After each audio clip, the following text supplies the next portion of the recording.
Buenas tardes a todos. Vamos a comenzar con el webinar titulado Análisis de las principales posiciones en cartera. Hoy tenemos con nosotros una vez más a los gestores de Buy and Hold que explicarán las estrategias que aplican, sus posiciones en cartera y la evolución de las principales posiciones. Tenemos con nosotros a Antonio, a Julián y a Rafa, que nos explicarán todo lo relacionado con la cartera. Recordaros que podéis hacer todas las preguntas y al final del webinar habrá un turno de preguntas en el que podréis preguntar a los gestores y ellos os responderán vuestras dudas. Así que nada, sin más, cuando queráis, Julián. Hola, buenas tardes a todos y muchísimas gracias por asistir. La presentación esta vamos a intentar que sea corta y vamos a explicar primero las principales posiciones que tenemos en renta variable. Luego vamos a hacer lo mismo con renta fija. Vamos a explicar dos posiciones importantes que tenemos en la cartera de renta fija. Y por último comentaremos brevemente la cartera en general que tenemos. Y después de eso, pues responderemos todas vuestras preguntas. Empezamos con el análisis de posiciones en renta variable. La principal posición que tenemos en la cartera de renta variable es en el sector del automóvil. Por sectores, el sector del automóvil. Tenemos aproximadamente un 15%, 14-15% de la cartera, tanto en fabricantes finales como en proveedores del sector. Este sector lo ha hecho bastante mal en bolsa este año. En conjunto, pues habrá caído a tasas de doble dígito en lo que va de año. No todos los valores, pero en general ha tenido un mal desempeño. ¿Por qué ha sido esto? Nosotros hemos ido aumentando la posición según ha ido cayendo. Desde el principio entramos con una posición importante en el sector automóvil, pero en estas últimas caídas, en los últimos días, hemos aumentado. Bueno, la razón por la que el sector lo ha hecho mal, nosotros pensamos que es bastante evidente. Fundamentalmente es que queremos que el mercado considera que el ciclo económico está llegando a máximos y se acerca a una desaceleración, una contracción o una recesión, una ligera recesión, lo cual puede ser razonable porque llevamos muchos años de crecimiento económico, ¿vale? Entonces, han castigado en general a todas las empresas cíclicas, industriales, del sector automóvil, pero también a empresas de consumo cíclico, aerolíneas, industriales, etcétera. Todas estas empresas este año lo han hecho muy mal. De hecho, en conjunto, casi todos los mercados, si quitamos el sector más tecnológico relacionado con Internet, si quitamos esas empresas, pues la bolsa ahora mismo estaría cayendo bastante. O sea, el conjunto, Standard Poor's, pues caería y la bolsa europea también. ¿De acuerdo? Entonces, como que digamos, el fondo del mercado, que es un mercado este año más o menos plano, con los índices están ligeramente negativos, si sumamos los dividendos están ligeramente positivos, está más o menos plano, pues hay como dos tendencias soterradas muy claras. Por un lado, el sector de tecnología o compañías de altísima calidad, que después de muchos años haciéndolo bien, han vuelto a hacer muy bien este año, y compañías cíclicas industriales, fundamentalmente, por ejemplo, el automóvil, que lo han hecho muy mal. Bancos, etcétera, lo han hecho bastante mal. Bueno, evidentemente, como veis en la transparencia que hemos puesto, si hay una caída de la demanda, pues la industria del automóvil, que tiene unos altos costes fijos, en general como todas las industrias, pero pues el automóvil, pues más aún si queréis, pues tendría una fuerte caída de beneficios. Los beneficios del sector automóvil dependen claramente del grado de ocupación de las fábricas. En el momento que hay una caída de demanda, los beneficios caen extra proporcionalmente. Es decir, que, por ejemplo, una caída de la ocupación o de la facturación del 10%, que se puede trasladar a una caída de la ocupación de las plantas del 10%, es decir, una fabricación un 10% inferior, no significa un 10% menos de beneficios, sino que puede significar entrar en pérdidas o que caigan los beneficios a la mitad. A más, para mayor complicación, Estados Unidos, el presidente de Estados Unidos, el señor Trump, está todo el rato amenazando con iniciar una guerra. Bueno, está iniciando, ya dando pasos para iniciar una guerra comercial, y respecto a Europa, que son las empresas que tenemos fundamentalmente en cartera, pues ha amenazado en varias ocasiones en sus famosos tweets de introducir tarifas, aranceles. Entonces, esto pues está empezando a pesar ya bastante. He introducido este gráfico porque es bastante importante digamos, porque cuando acabo de explicar y el sentimiento general que hay de mercado, yo creo que habría una posición de consenso generalizada a que deberíamos de salir. O sea, deberíamos de vender, o sea, un movimiento prudente, racional, sería deshacer todas las posiciones en cíclicas, ¿no? Esperar a que la tormenta pase. Es como la decisión inmediata, ¿no? O sea, como la lógica intuitiva, es decir, pues sí, si hay riesgo o Trump amenaza con poner sanciones, pues sal fuera, vende todo y espera que pase la tormenta. Bueno, la respuesta no es contraintuitiva, a ver si lo consigo explicar bien, pero básicamente consiste en que la corrección ya se ha producido en gran medida.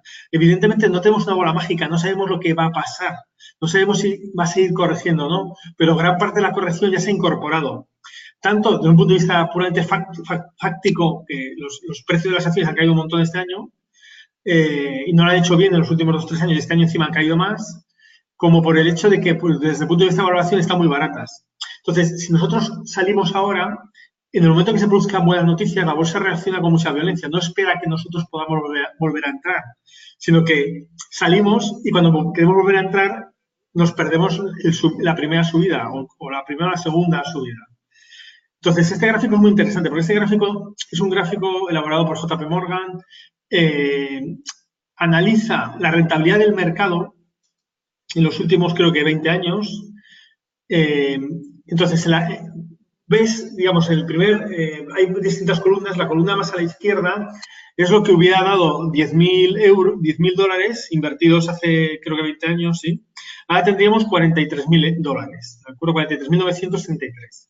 Y esto es una tasa de retorno anualizada del 7,68%. Eso, digamos, es la rentabilidad del mercado. El mercado, digamos, si tú compras un índice, un ETF, pues te daría esta rentabilidad. Un poco inferior porque los ETFs tienen algún gasto, es imposible invertir sin gastos, pero te daría una rentabilidad pues en torno al 7,5%. Sin embargo, si en estos 20 años te hubieras perdido los 10 mejores días, solamente los 10 mejores días, o sea, más o menos un día cada 2 años, buenos, un día bueno cada 2 años, la rentabilidad en vez de ser del 7,68 pasaría a ser del 4%, lo cual es un descenso muy importante. Básicamente significaría un muy mal performance. Y en vez de tener 43.000 dólares, tendrías 21.000 dólares, tendrías la mitad. Solamente perdiendo 10 días en 20 años. Solamente perdiendo 10 días en 20 años. Esto básicamente significaría, digamos, que tu retorno como inversor es muy decepcionante, claramente te quedas por debajo del índice, que es 7,68, y te da una rentabilidad cercana a la renta fija, lo que sería aceptable para la renta fija, cuando realmente estás asumiendo mucho más riesgo porque estás invirtiendo en renta variable. Pero si en vez de los 10 mejores días hubieras perdido los 20 mejores días, que significaría que el mejor día cada año más o menos lo pierdes, entonces la rentabilidad sería el 1,57, lo cual es totalmente deprimente. Básicamente es como lo que te darían en depósitos en el banco. Ahora mismo no, pero recordar que hace 2 o 3 años daban unos depósitos del 3-4%. Entonces, la media de un depósito en un banco fácilmente te puede dar entre un 1 y un 2% a largo plazo. Con lo cual, digamos que perdiendo el mejor día del año, al final te quedarías más o menos con una rentabilidad que es parecida a la de un depósito. Y así sigue bajando y si en vez de los 20 mejores días perdíamos los 30 mejores días, pues pasaríamos a tener rentabilidades negativas, etcétera, etcétera. Esto significa que si tú liquidas una posición y cambias las noticias, normalmente se incorpora en el precio a la primera hora de la mañana. Es decir, hay un ejemplo que es fácil de entender. Trump está amenazando con tarifas, con aranceles. Está amenazando claramente y lo explica claramente a la industria del automóvil europea, que es lo que tenemos nosotros en cartera. Si nosotros liquidamos la posición ahora mismo, después de todo lo que ha caído, esperando a que cambie la situación, el día que Trump meta el tuit diciendo que ha llegado a un acuerdo, que es probable que pueda pasar, ese día las empresas que tenemos en cartera pueden hacer el mejor día del año y pueden subir fácilmente un 5 o 6% fácilmente. Un 3, un 4, un 5% fácilmente. Pero además te lo hace a primera hora de la mañana, es decir, ya no puedo entrar. Es decir, el tuit te lo mete a las 9 de la noche, hora española, a las 3 de la tarde, hora americana, y a la mañana siguiente el mercado abre y las empresas de automóvil abren un 6% más caras. Entonces, esto es bastante importante entenderlo, es decir, que hay que aguantar la posición. Es decir, si tú crees que ya está descontado en gran medida y que las valoraciones son ridículas, sobre todo si piensas que las valoraciones son muy bajas, hay que mantener la posición porque en cualquier momento se puede dar un cambio y el cambio te pilla fuera y lo has perdido. Y nos pasa lo que aparece en el gráfico, es decir, que pierdes los mejores días y al final pues la rentabilidad te baja muy significativamente. Hay que tener en cuenta que normalmente los mejores días ocurren entre 1 y 2 semanas después de los peores días. Están muy juntos en el tiempo. O sea, que tienes un día horroroso el miércoles, hoy miércoles, por decir un día, y la semana que viene a lo mejor tienes el mejor día del año. Esto suele pasar bastante, ¿de acuerdo? Hablo de estadística, no sabemos lo que puede pasar en el futuro, pero hasta históricamente ha pasado así, ¿de acuerdo? Entonces, ¿qué es lo que debemos de mirar? Si eso es así, ¿por qué creemos que debemos mantener las posiciones? El criterio para mantener las posiciones es si el precio ya está muy deteriorado y la valoración es muy baja. Es decir, si ya ha corregido mucho. Si ha corregido mucho, es probable que estés cerca del momento más bajo y a partir de ahí tengas una recuperación fuerte. Cuando valoras las empresas de automóvil, aquí hemos puesto dos ejemplos que tenemos en cartera, que son Renault y Volkswagen. Normalmente todas las empresas se valoran por multiplicadores de beneficios, fundamentalmente lo que entendemos por PER. El PER es en el precio de la acción cuántas veces está recogido el beneficio por acción. Entonces, como sabéis vosotros, os habréis oído alguna vez, normalmente entre 10 y 15 veces es una valoración media de mercado. Se dice que la bolsa históricamente tiene un PER medio de 14 veces. Por encima de 15 veces sería una valoración por encima de la media y por debajo de 10 veces sería una valoración por debajo de la media. Un PER de 5 veces es anormalmente bajo. Yo llevo 20 años gestionando en el mundo del mercado financiero y he visto muy pocas empresas con PERs de 5. Son empresas que tienen problemas financieros graves normalmente, o sea, que están cerca de la quiebra, no tienes claridad sobre si pueden subsistir. Pero empresas saneadas, con posiciones de caja neta, sin riesgo de quiebra, que tengan pérdida de 5, es totalmente anormal. Bueno, esta es la situación actual en el mercado de automóvil europeo. Es decir, tanto el caso de Renault, aquí en esta tabla hemos puesto Renault y Volkswagen, el precio de la acción, si miramos, por ejemplo, el caso de Renault, vemos que el precio de la acción que hemos cogido es 72,5, ahora mismo está más o menos a ese nivel. El margen operativo de 2017 fue un 6,7% y para el 2018 suponemos que el margen va a ser igual, ¿de acuerdo? Que en el primer trimestre ha sido así. Esto significaría que cotiza un PER de 4,7 veces en 2018. En el caso de Volkswagen, el precio que hemos tomado como referencia es 141,7, que más o menos está ahí en ese nivel ahora mismo. El margen operativo del 2017 fue 7,4.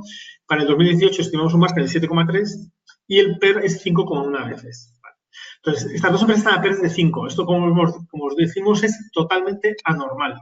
Además, porque las dos empresas tienen posiciones de caja neta. Como sabéis, las empresas del automóvil tienen una pata industrial que fabrican automóviles y luego tienen un banco, digamos, que financia la compra al cliente. Entonces, el banco está endeudado como todos los bancos, pero está separado jurídicamente y operativamente de la pata industrial. Entonces, digamos, aunque quiebre el banco, digamos, en principio no arrastraría, no afectaría a la parte financiera. Los bancos de estas empresas están muy saneados, tienen unos ratios de capital muy holgados, mucho más que los bancos españoles, por ejemplo, que cotizan, así que no tienen en principio ningún problema. Tienen rentabilidades, tienen ROEs altos, pues más superiores al 10%, en torno al 10%, cosa que no se da en la banca española. Es decir, que la pata financiera está saneada. Pero es que la pata industrial tiene posición de caja neta. Es decir, el caso de Renault tiene aproximadamente unos 4.000, 5.000 millones de euros de caja neta. Y en el caso de Volkswagen, pues es bastante superior, no lo recuerdo de cabeza, pero es bastante, creo que también son 8.000 o 10.000. Después de pagar todas las multas que ha pagado, ¿eh? Es decir, bueno, pues, digamos, estas dos empresas no van a quebrar, es decir, pueden tener un mal año. Si miramos el 2009, que fue un año terrible, sus beneficios se desplomaron y al año siguiente recuperaron. Entonces, como mucho te puede pasar que entres en pérdidas, pues se desplomen los beneficios en 2019, pero no estás en absoluto en riesgo de ningún tipo porque tienes unas posibilidades de caja enormes. Entonces, pasarías el trago y al año siguiente volverías a recuperar. Entonces, estas valoraciones son excepcionalmente anormales. Sin embargo, por hacer abogado del diablo, alguien puede argumentar que la valoración de 5 veces no es realista porque tratándose de una empresa cíclica, si el ciclo viene mal, el beneficio se puede desplomar y entonces el multiplicador pasaría de ser muy bajo a ser muy alto. Esa es la razón por la que cotiza un multiplicador bajo. Entonces, en un escenario pesimista, digamos, en que el margen operativo se divide por la mitad, cada mitad, que es la última columna que veis, en el caso de Renault pasaría un margen de beneficio operativo sobre ventas del 3%, en el caso de Volkswagen del 4%, entonces los multiplicadores superan las 10 veces, ¿de acuerdo? Con lo cual, digamos, estamos aquí en una discusión un poco interminable, según cómo pienses que van a ser los beneficios del próximo año. Si crees que se van a repetir más o menos los del año anterior, estarías muy barata, y si crees que va a haber una fuerte caída de la demanda y de los márgenes, estarías a un precio razonable. Bueno, la siguiente transparencia, para salir de esta discusión, la siguiente transparencia, para no discutir qué va a pasar con los beneficios, que no lo sabemos, y es verdad que si hay una recesión, los beneficios caerían y los multiplicadores de beneficios pasarían a ser más altos. En la siguiente transparencia vemos una valoración de Renault y de Volkswagen, bien valorando por book value, por valor contable, que no depende de los beneficios. Entonces, como veis, Volkswagen ahora mismo está en un rango muy bajo. Está a 0,54 veces, pero Renault ahora mismo está en un rango muy bajo. Está a 0,54 veces que es un poquitín superior a los momentos más bajos de 2009, 11 y 12. Sin embargo, hay que hacer notar que Renault ahora mismo tiene una posición de caja de 5.000 millones y en el 2009 entró en la crisis con una deuda neta sobre EBITDA de más de 3 veces. Entonces, durante el 2009, 10, 11 y 12, hasta que consiguió eliminar la deuda y pasar a caja neta, que fue en diciembre del 2012, durante todos esos años había dudas sobre la supervivencia de Renault, porque realmente estaba bastante mal. Si tenía que hacer una ampliación de capital, si tenía que intervenir el Estado francés, no tanto la supervivencia como que podía haber una ampliación de capital muy dilutiva. Entonces, esa es una razón por la que llegó a precios muy, muy, muy bajos, pero no es el caso actual. La siguiente transparencia, vemos la misma valoración para Volkswagen y vemos que Volkswagen está en mínimos históricos. Volkswagen siempre ha estado muy saneada, siempre ha tenido una posición de caja muy holgada, nunca ha tenido el problema de Renault. La crisis del 2011, 2009, 2010, 11 lo pasó mal, pero tenía caja, ¿de acuerdo? Y sin embargo cotizó a 0,80 veces como mínimo en 2011 y ahora mismo está a 0,65. Esto es una señal de que está a mínimos históricos de valoración. Entonces, independientemente de lo que hagan los beneficios, es bastante probable que en Volkswagen se gane bastante dinero si compran las acciones ahora mismo. Porque no es normal que estés en una valoración tan baja, pase lo que pase. Es que está una valoración más baja que antes del 2009. Que yo no creo que, por mucha desaceleración que haya, yo no veo una crisis igual o peor que la del 2009. No la veo en absoluto. No soy macro, pero no lo veo en absoluto. La crisis del 2009 ha sido la peor desde la gran recesión. No creo que vuelva a pasar otra vez ahora. Ahondando más en este argumento, si miramos el caso de Renault, hacemos una evaluación por suma de partes a día de hoy. Entonces, cogemos el precio actual, que son unos 72 euros la acción, el número de acciones 295 millones y tenemos que la capitalización de Renault son 21.000 millones. Le sumamos los pasivos laborales, las minoritarios y varios ajustes más que aumentan, que digamos que habría que eliminar, que habría que pagar, que habría que devolver. Estos son 1.900 millones. Y ahora, ¿qué tenemos para pagar o para, digamos, es como si cogiéramos los activos de Renault y los pusiéramos todos en liquidación, ¿de acuerdo? Entonces, por un lado tienes que pagar las pensiones, te suman 1.900 millones. Y ahora, ¿qué puedes sacar? Puedes sacar la caja estimada de diciembre del 2018 es 1.700 millones. He dicho antes que era 4.000, 5.000, me he confundido. Son 1.700, ¿de acuerdo? Es el caso, es Volkswagen la que tiene unos 5.000 millones de caja. 1.700. Con 1.700 millones, es decir, con la caja estimada a final de año, tú podrías pagar prácticamente todos los pasivos laborales y todas las pensiones. Pero es que además tienes la división financiera de Renault. Hemos dicho que tienes una parte industrial y una parte financiera. Esta división está muy saneada, está muy capitalizada, tiene un ROE de aproximadamente el 10%. Si la vendemos a valor contable, sacaríamos 4.600 millones. Pero es que además tienes la participación en Nissan. Renault es el principal accionista de Nissan, el fabricante de automóviles japonés, que tiene un 43%. Y esto, el valor de mercado a día de hoy son 14.000 millones. Y además Renault es propietario en un 1,55% de Daimler, el fabricante alemán, que casi vale 1.000 millones, 925. Entonces, si liquidas Renault, vendes Nissan, vendes Daimler, vendes la pata financiera y coges la caja, podrías pagar todos los pasivos, recomprar todas las acciones y casi todas las acciones, te quedarían 1.700 millones. Y con esos 1.700 millones es lo que valdría en el mercado el negocio industrial. Que el negocio industrial es un negocio que está generando aproximadamente unos 25.000 millones de euros de ventas y un margen y con un beneficio, perdón,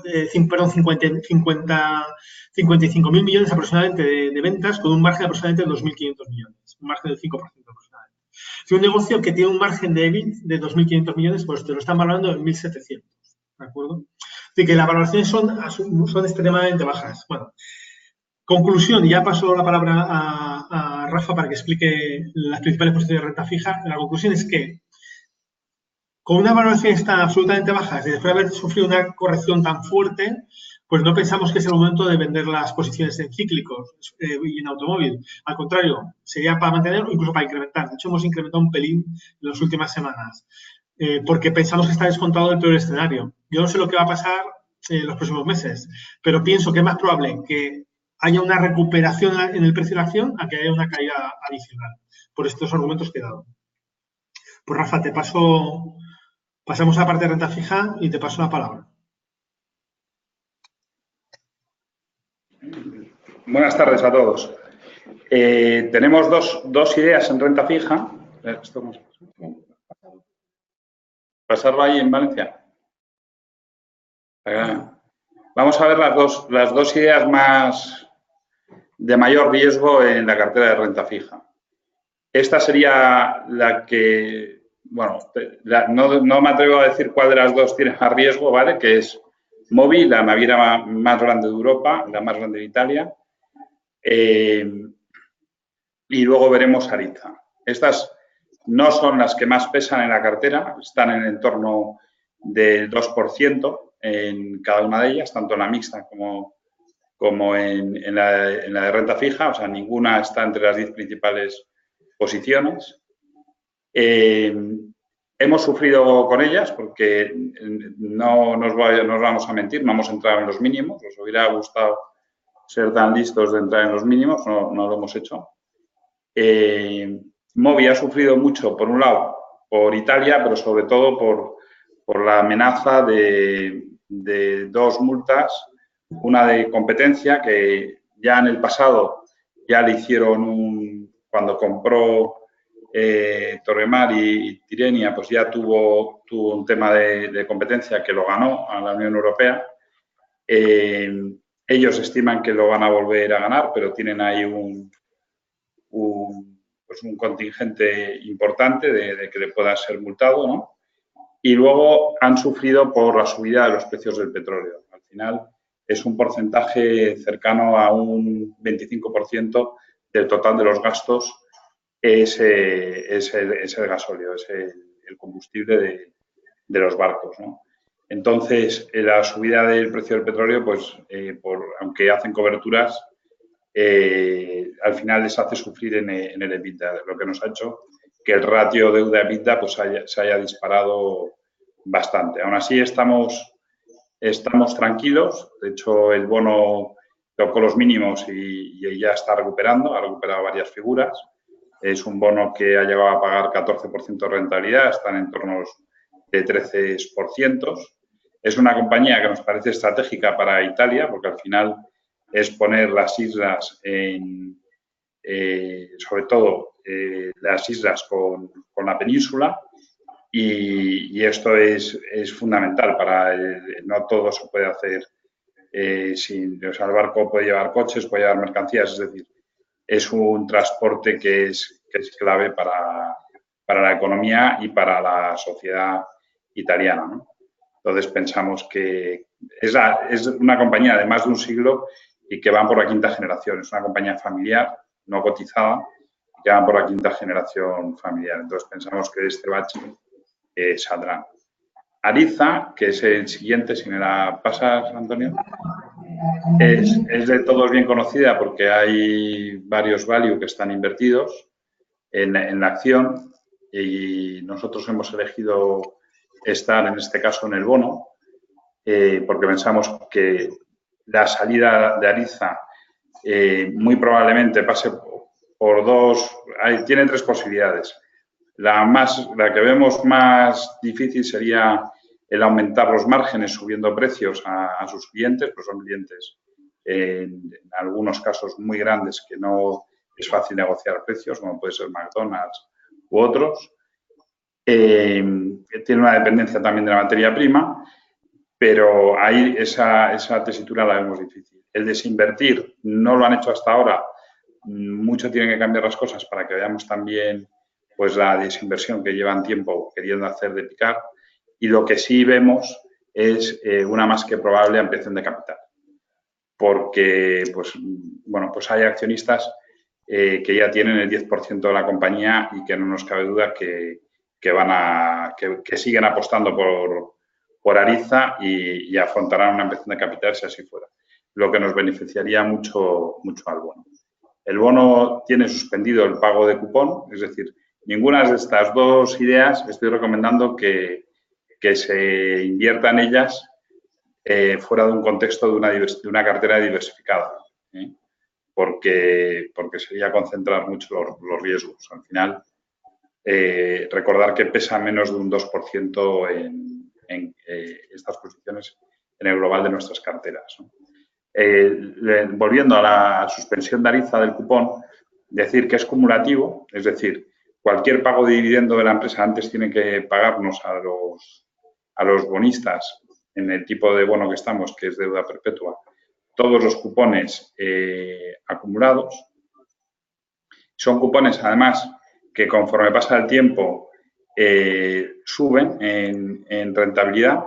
En el 2019 creo que tienen un salto importante de varios puntos, con lo cual se va acumulando este no pago de intereses, ¿no? La situación, para que una compañía deje de pagar intereses de su deuda, no es una situación que la compañía diga voy a emitir este tipo de bono que así no pagaré intereses. No, es una situación de estrés. Ariza está pasando una situación de estrés financiero y por eso suspende el pago de cupón. Es importante decir, no llevarnos a engaño. Esto en precio está cotizado, por eso está cotizando los bonos con un descuento de más del 20%. Es decir, que en el momento que se amplíe capital, automáticamente este bono valdrá 100 o por encima de 100. Es decir, recuperaremos ese 20% y se nos pagarán muy probablemente los intereses pendientes.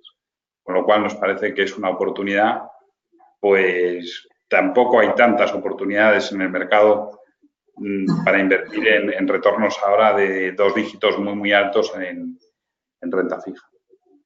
Esto sería las 2 ideas que queríamos comentaros.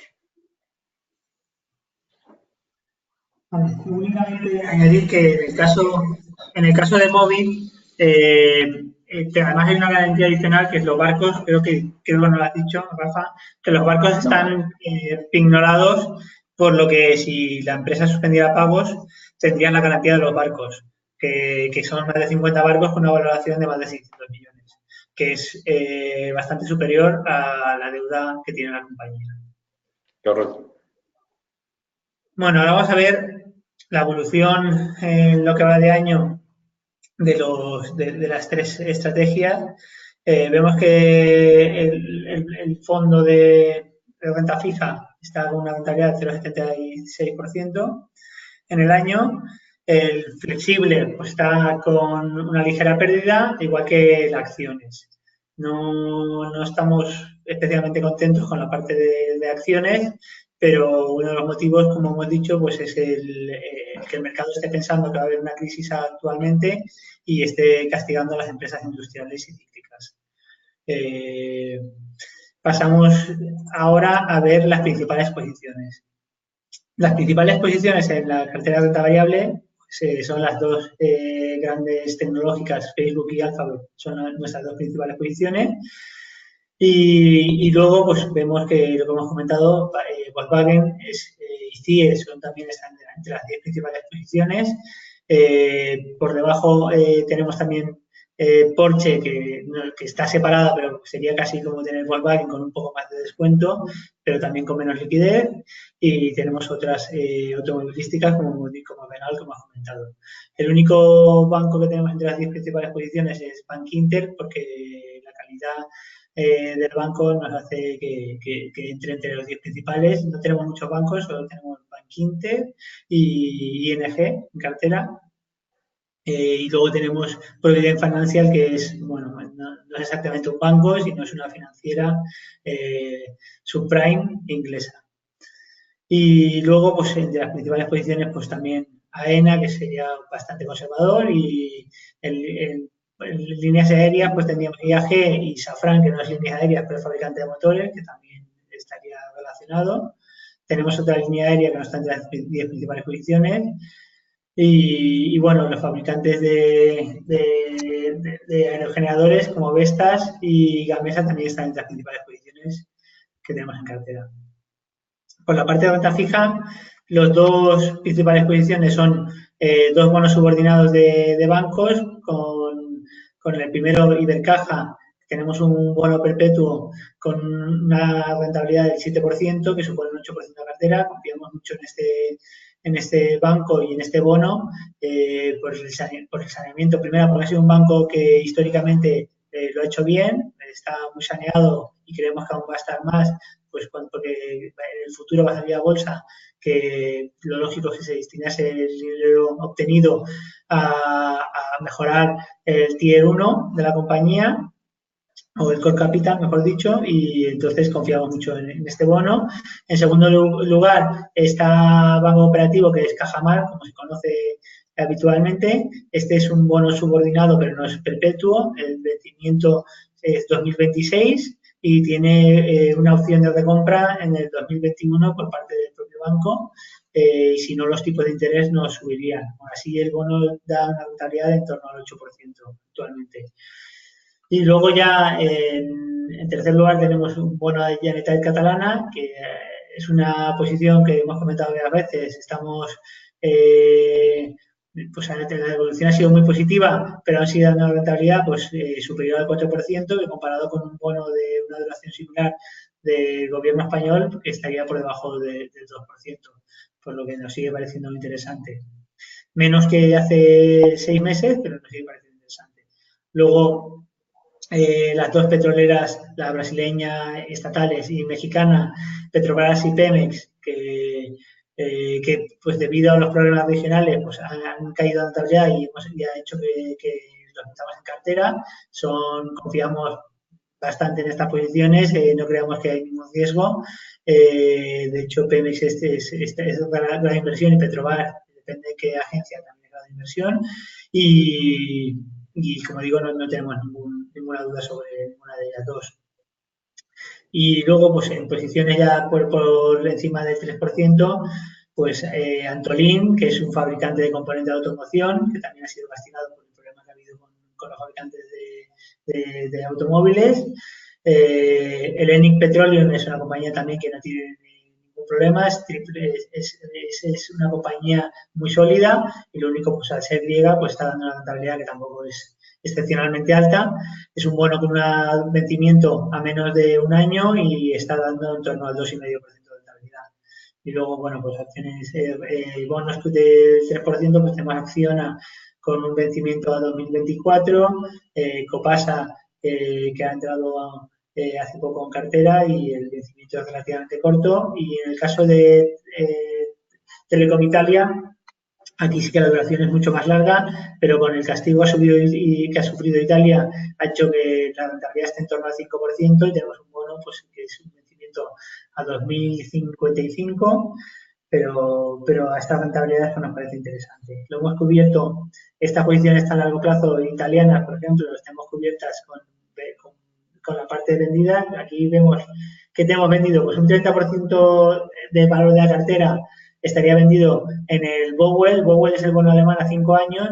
¿Por qué tenemos tanta posición corta en el Bowell? Porque nos están pagando por estar cortos. Es decir, ahora mismo están pagándonos un 0,30% por tener este bono vendido. Es como, por explicar un símil, como si yo alquilara un piso y me pagaran por estar dentro de ese piso. No sé si lo he explicado. Me pagan por ocupar el piso. Pues aquí es lo mismo. Me están pagando por tener el bono. Mejor dicho, por venderlo. Entonces, nos parece muy interesante como forma de cobertura. Luego tenemos pues un 13% de cartera en el bono español a 10 años, pues una forma de reducir duración pues, por la parte que tenemos de España.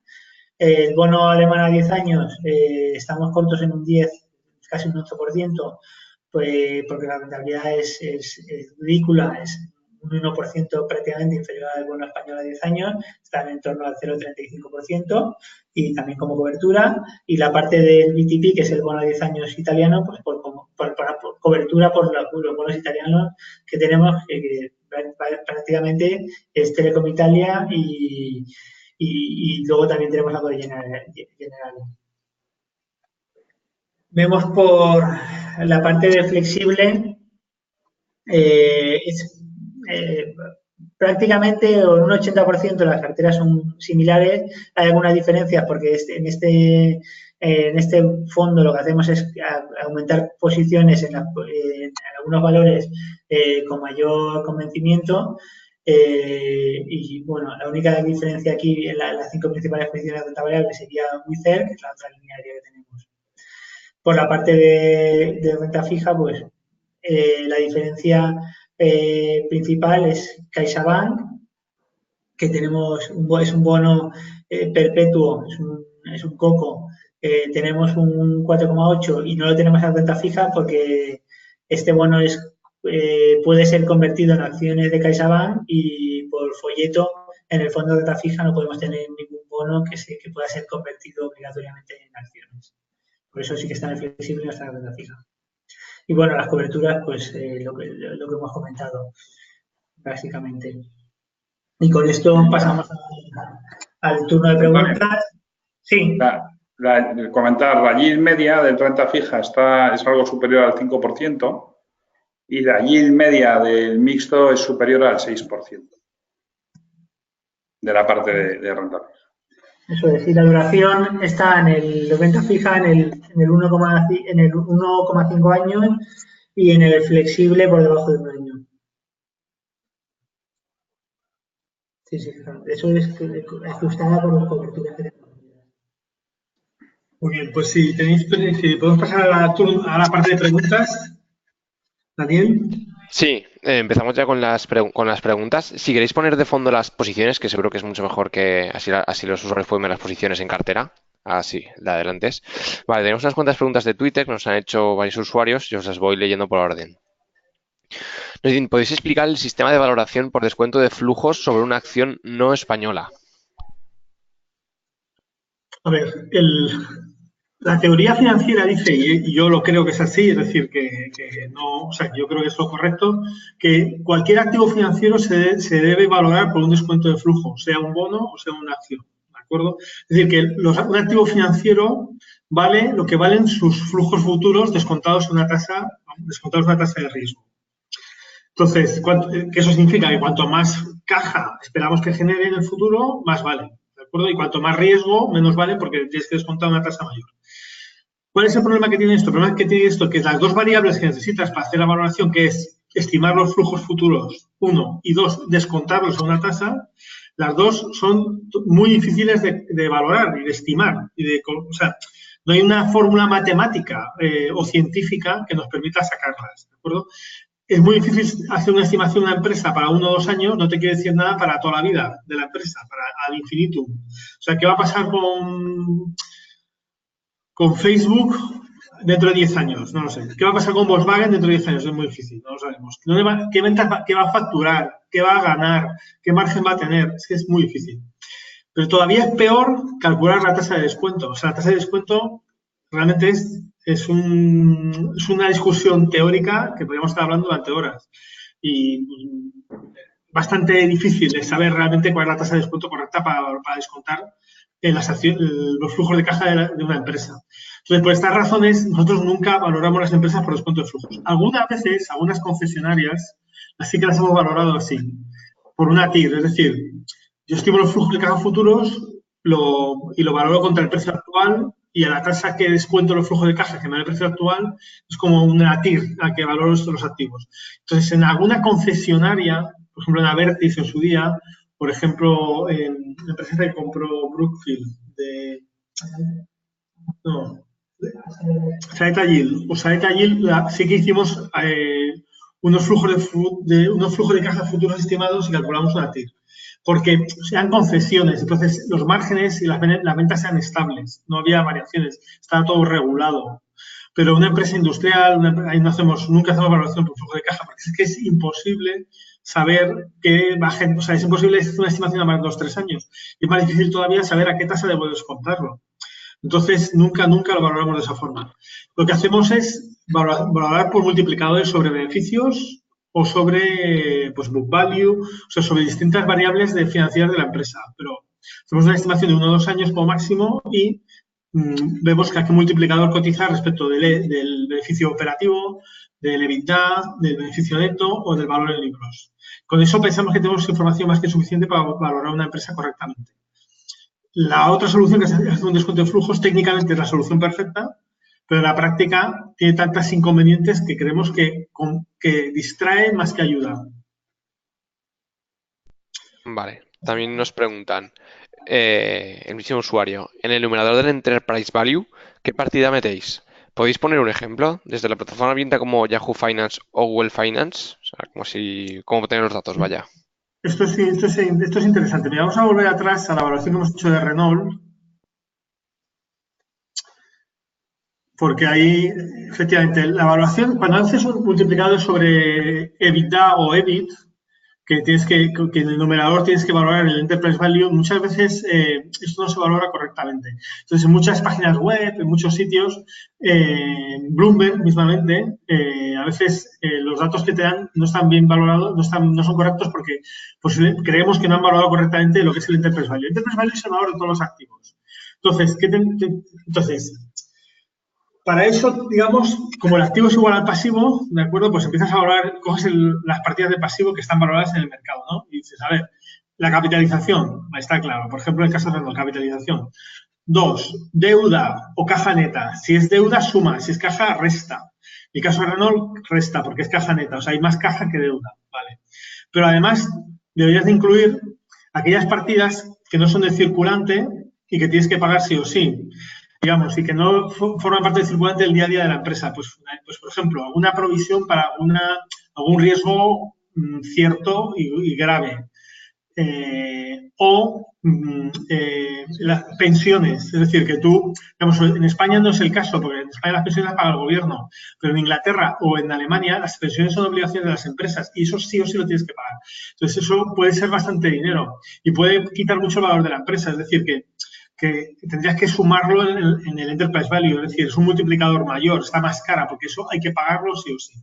¿De acuerdo? Entonces, en el caso de Renault, pues son 1.929. Como veis, la capitalización sería 21.000 millones, redondeando. Los pasivos laborales serían 1.900 que suman. La deuda, en este caso, resta porque es caja, sería 1.700.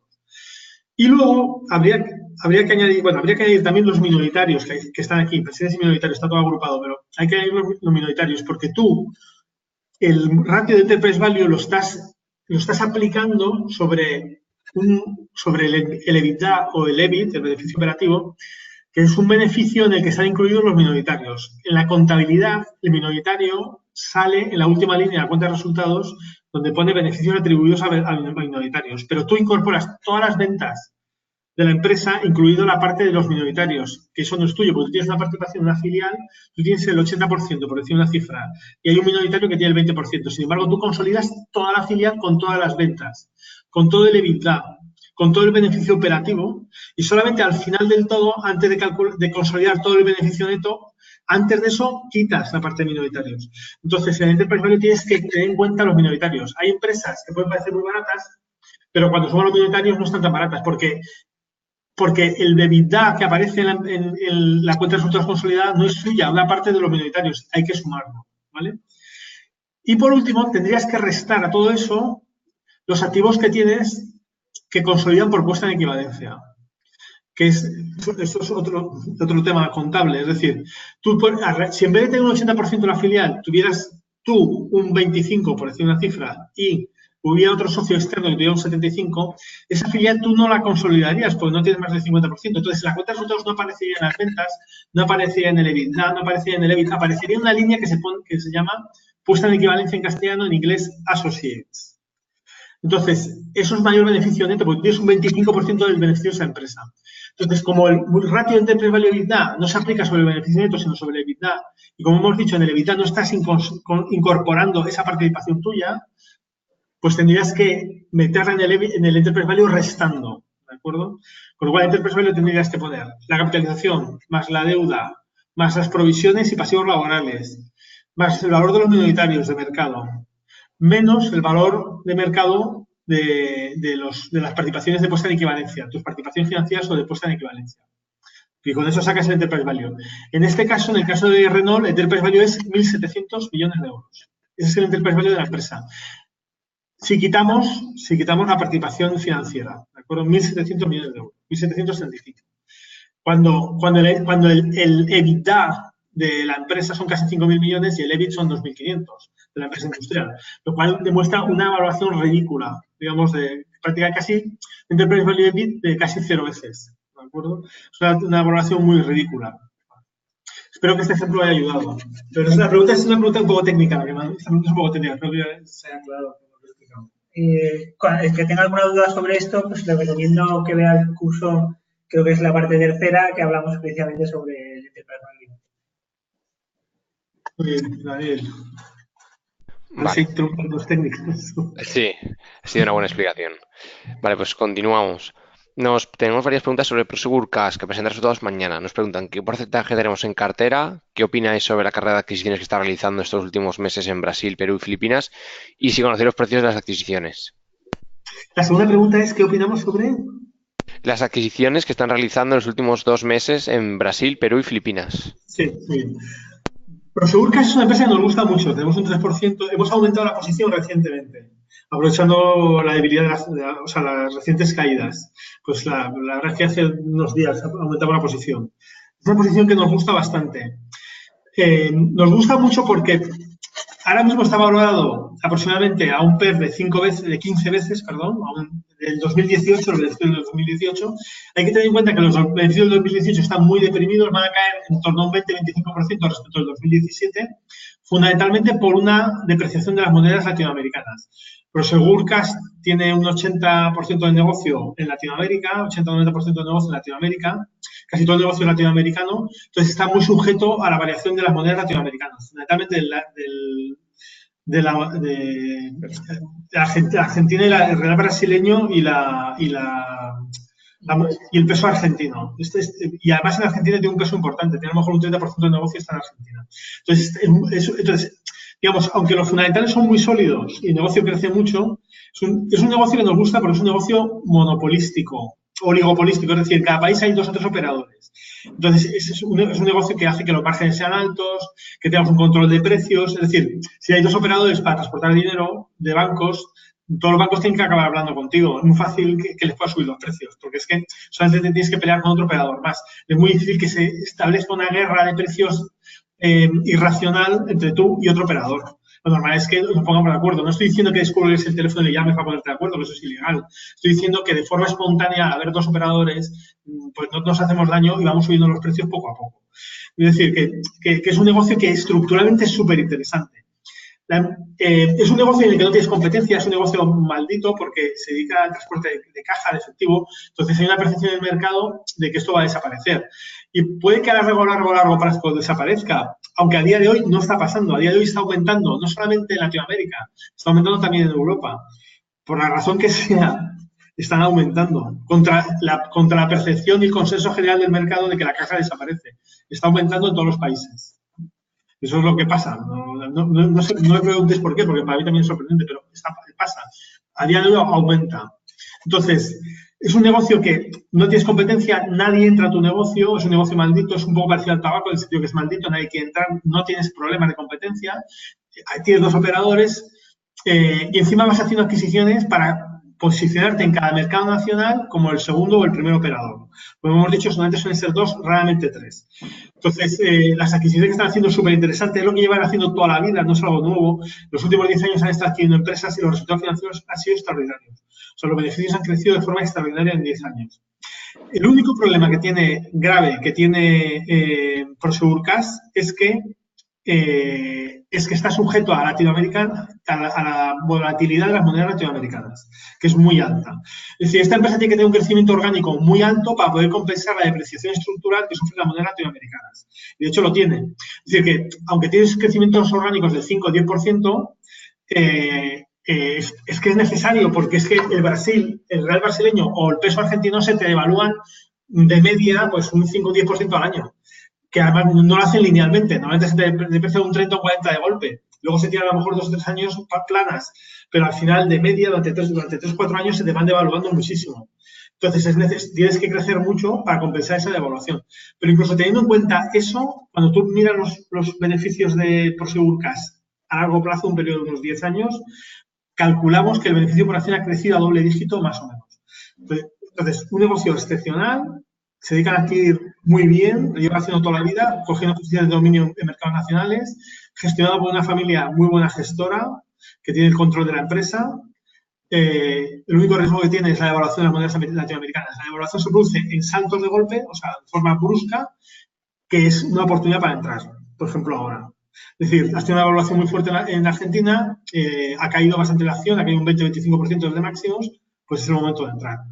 Lo normal es que una vez que se produce una devaluación fuerte, las monedas latinoamericanas se queden planas durante unos años, 2 o 3 años, hasta que se produzca la siguiente otra vez. pero durante esos años pues tu crecimiento de beneficio por acción puede ser muy alto. Porque no es, la depreciación no es lineal, es por saltos. Entonces tú ahora estás entrando con los beneficios deprimidos, porque la moneda el peso argentino está por los suelos. Compras ahora y posiblemente en 2019 y 2020 el beneficio por acción de cash crezca mucho. ¿Qué más preguntas? Vale. También nos preguntan, me gustaría que comentaran un poco cómo ven la evolución de Too Low Oil, que precisamente acaba de presentar resultados. Muchas gracias. Tullow Oil es una empresa que tiene unos fundamentales muy buenos. Bueno, es un operador independiente de extracción de petróleo, totalmente de upstream, o sea, la parte de exploración, en castellano sí exploración y producción, o sea, no tiene nada de refino, ¿de acuerdo? Es independiente, no es una petrolera grande, capitaliza unos 3.000 millones de libras, 3.000, 4.000 millones de libras. Comparado con las grandes es pequeña. Es una empresa que se gastó 12.000 millones de dólares en los últimos 10 años en exploración, ha tenido unos write-offs, o sea, unas depreciaciones enormes, pero al final, después de gastarse tantísimo dinero, hizo una ampliación de capital el año pasado, al final, después de gastarse tanto dinero y haber sufrido tanto y haber tenido tantas pérdidas, pues ha conseguido unos activos de muchísima calidad. Por eso decimos que tiene unos fundamentales muy buenos. Tiene operaciones en muchos países, pero hay fundamentalmente 2 o 3 países, que es Kenia, Uganda y sobre todo Ghana. Ghana está en la costa africana, son todos países africanos. Ghana es un país bastante estable de un punto de vista político para ser África y ahí tiene unos pozos de petróleo que están con unas producciones muy altas y de altísima calidad. Entonces, todo el beneficio de Tullow Oil a día de hoy, fundamentalmente el 80% del beneficio viene de sus pozos de Ghana. ¿De acuerdo? Hoy ha subido un 3-4% porque los resultados han sido muy buenos. Es una empresa que está bastante endeudada. El año pasado tenía una deuda sobre EBITDA de 3 veces, pero creemos que acabará este año con menos de 2, en 1,5, porque la caja que genera es altísima. O sea, una vez que se ha gastado tantísimo dinero, ha tirado literalmente tanto dinero de exploración, pues ha conseguido unos activos buenos y ahora se trata de explotarlos. Entonces genera muchísima caja. El flujo de caja libre del primer semestre, los resultados que ha publicado esta mañana del primer semestre, han sido 600 millones de dólares. Y la deuda del primer semestre, si lo extrapolamos, sacaría 1.200 para todo el año. Y la deuda son 3.000 millones, o sea, podría devolver la deuda en menos de 2 años, en 2 años y medio, y la capitalización son 4.000 millones. Es decir, que el flujo de caja libre de la empresa ahora mismo, dividido entre la capitalización, es un 15%. Entonces, digamos, los fundamentales son excepcionales. El petróleo está al alza, Curiosamente, yo creo que en algún webinar aquí he dicho que pensaba que el petróleo nunca subiría de 60 dólares y me he confundido. Puede que el petróleo siga desde niveles más altos. Hay gente, por ejemplo, el presidente de Aramco, la petrolera saudí, que dice que como no se ha invertido prácticamente nada en petróleo en los últimos 2 o 3 años, puede que haya una escasez de oferta en 2 o 3 añnos y eso haga que los precios se mantengan altos. No sabemos lo que va a pasar, pero sí que parece que el petróleo no va a mantenerse a unos niveles parecidos. Y estos niveles, pues Tullow Oil tiene un free cash flow yield del 15% y puede devolver toda la deuda en 2 años y medio. El único problema que tiene Tullow Oil, que es un problema grave, pero al final nada es perfecto en esta vida, hay cosas buenas y cosas malas, es que la compañía no está controlada familiarmente, está controlada por ejecutivos, el fundador se salió ya, el fundador no ha demostrado ser un buen gestor, lo siento por él, pero lo digo como lo pienso. Pues no hay más que ver la trayectoria de inversiones que ha hecho y los 12.000 millones que se gastó en exploración de petróleo, o sea, ha sido totalmente destructor de valor para los accionistas. Y no parece que hayan aprendido la lección. Hombre, cuando lo pasas tan mal, normalmente aprendes algo, pero no nos da la sensación de que hayan aprendido mucho. Entonces, es probable que si la empresa sigue generando tanta caja, en el futuro se vean tentados a volver a invertir. Entonces, es una empresa, digamos, que si estuvieran quietos, valdría mucho dinero. Pero si los directivos empiezan a tomar la iniciativa en exploración, como en el pasado, podrían destruir valor. Entonces, en nuestra opinión, aún así vale la pena estar en esta empresa porque está cotizada per 5, free cash flow del 15%, te vuelve la deuda en menos de 2 años. Si la acción sube un poco más y empieza a ajustarse más las valoraciones, pues pensamos que habrá que salir porque el management no nos inspira suficiente confianza. ¿Qué más preguntas? Muy bien, nos preguntan también hay un par de preguntas sobre las principales posiciones de renta variable de Facebook y Alphabet. Nos preguntan cuáles son las razones para invertir y otro usuario nos pregunta si no es muy arriesgado tener tanto peso en dos empresas del sector tecnológico.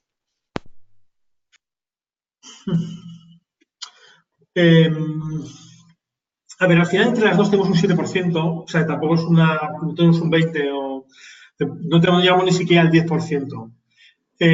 Bueno, entre los tenemos un 8%, pero no llegamos ni siquiera al 10%. Entonces, tampoco es digamos, una exposición, digamos, excesiva, aunque es alta, ¿de acuerdo? ¿Por qué tenemos tanto dinero en Facebook y Alphabet? Porque son dos monopolios, esa es la razón. Entonces, son dos monopolios y son dos empresas controladas por una familia, en este caso no una familia, sino los fundadores, y han demostrado ser muy buenos ejecutivos, por lo menos desde el punto de vista profesional, ser buenos profesionales. O sea, y las valoraciones no son excesivamente altas. En el caso de Alphabet un poco más, pero Facebook no es excesivamente alta. A lo mejor está un PER de 24, 22, 20, 25, 24 veces este año, 2018, pero si te vas al próximo año, pues a lo mejor te baja por debajo de 20. Eso sin tener en cuenta que un 20% de la capitalización aproximadamente es caja. Si quitamos la caja, pues el multiplicador a lo mejor bajaba 15 veces, ¿de acuerdo?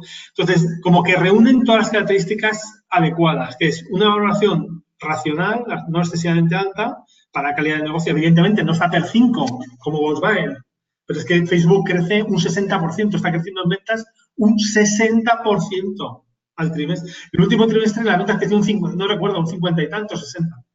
Claro, pues que esté a PER 25, que significa un año más y está a PER 15 o 18, no está mal, no está nada mal. Dos, los directivos son los fundadores y han demostrado ser muy buenos ejecutivos y saber muy bien qué es lo que quieren y gestionar muy bien estratégicamente la empresa. No son funcionarios, no son directivos a sueldo que buscan maximizar sus opciones y sus salarios, sino que tienen todo su patrimonio metido ahí, pero absolutamente todo. Y tres, son monopolios. Facebook es un monopolio de las redes sociales. Facebook no solamente es Facebook e Instagram. Y WhatsApp. O sea, todo. O sea, ¿qué más redes sociales hay en el mundo? No hay más. O sea, bueno, en China sí hay. O sea, en China, por razones políticas, en China no les han dejado entrar. Pero es que en el resto del mundo es que tienen, en cada ámbito, tienen el monopolio. O sea, tienen la red, pero absolutamente dominante, no una importante, no una que tiene cuota de mercado, no una grande, no, es que es prácticamente la red única, o sea, o Facebook, o Instagram, o WhatsApp. Y Alphabet tiene Google, que es el buscador monopolístico. Entonces es como, o sea, no sé, es como todo perfecto, es decir, no es oligopolio, es monopolio. Antes no se habló por Segurcast es un oligopolio, aquí es oligopolio, no tienes que poner de acuerdo con nadie para subir precios, es tú solo, contigo mismo que tienes que poner de acuerdo. Es monopolio. Estás dirigido por tus fundadores, que tienen un track record absolutamente apabullante. De la nada, un garaje a hacer una empresa más grande del mundo. Y no estás a un multiplicador excesivamente alto. Alphabet un poco más, a lo mejor 25 o 30 veces, pero Facebook no llega a 25 veces, con crecimientos de 50%. Entonces, jolín.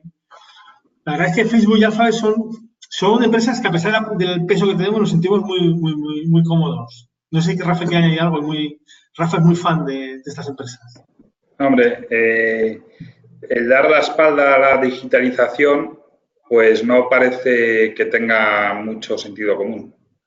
Quedan muchas industrias por digitalizarse, entre otros la financiera, está, pues, qué decir, la nuestra, está en la prehistoria de la digitalización, al lado, pues, yo qué sé, de la industria hotelera o de viajes o de libros o de prensa, que está completamente digitalizada.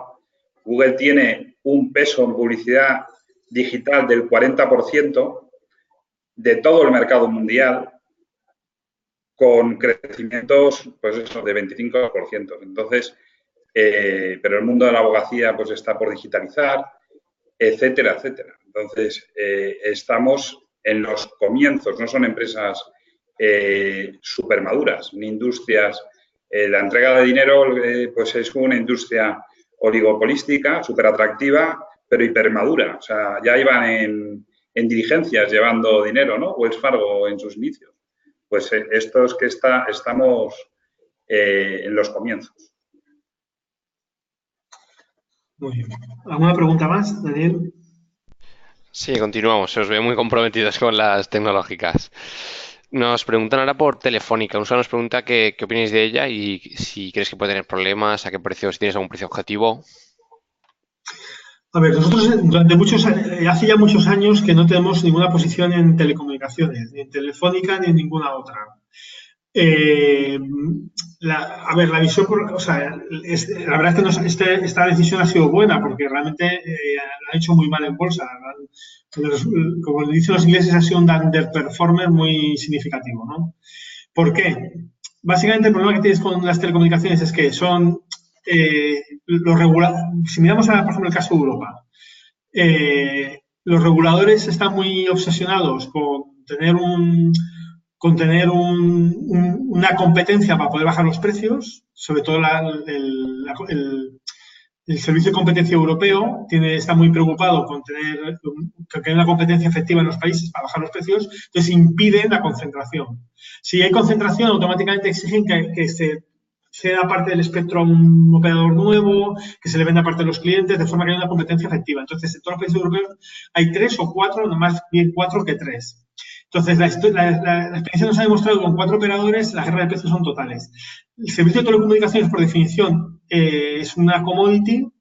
Digamos, todos utilizamos el teléfono para hablar, para conectarnos a Internet y para hablar. Y al final lo que buscamos es precio. Es decir, nadie te ofrece algo muy especial. Hombre, evidentemente las compañías intentan diferenciarse, pero realmente al final lo que buscas es precio. Es decir, tú coges el teléfono y llamas por teléfono. Y no estás preocupado si estás llamando a través de la red de Vodafone o la de Telefónica. Entonces, fundamentalmente lo que buscas es que la factura que te llega a casa no sea demasiado cara. Entonces, esto significa que el producto está comoditizado, es decir, que todo depende del precio. Y con el regulador muy preocupado que haya competencia efectiva, pues lo que ha resultado es una caída continua de las tarifas y una guerra de precios continua, salvajes. En España, ¿qué ha tenido éxito? MásMóvil. ¿Por qué? Porque es un operador low cost que ha tirado todas las tarifas al suelo y ha hecho sufrir a todos los grandes. Es decir, es un modelo, digamos, parecido a lo que eran, por ejemplo, las líneas aéreas hace años, es decir, que se compiten precios y solamente los low cost salen adelante. Entonces, Telefónica es un operador que naturalmente no es low cost, pues por razones históricas, porque arrastra toda la estructura de Telefónica y no puedes convertirlo en un operador low cost, es imposible. MásMóvil sí, MásMóvil ha tenido mucho éxito, porque la creas desde cero para competir en costes, pero Telefónica no. Entonces, por esa razón, no nos gusta el sector. Y es difícil que invertamos, aunque esté muy barato, porque pensamos que es una trampa de valor. Y cuando no tienes ningún control de tus ventas y tus ventas caen y caen y caen, hoy estás barato, pero claro, tus beneficios caen y entonces vas a estar caro mañana. O sea, el precio actual sobre el beneficio de hoy parece barato, pero sobre el beneficio del próximo año es caro, porque el beneficio cae. Entonces, eso es el típico ejemplo de trampa de valor. Entonces, nos parece muy peligroso.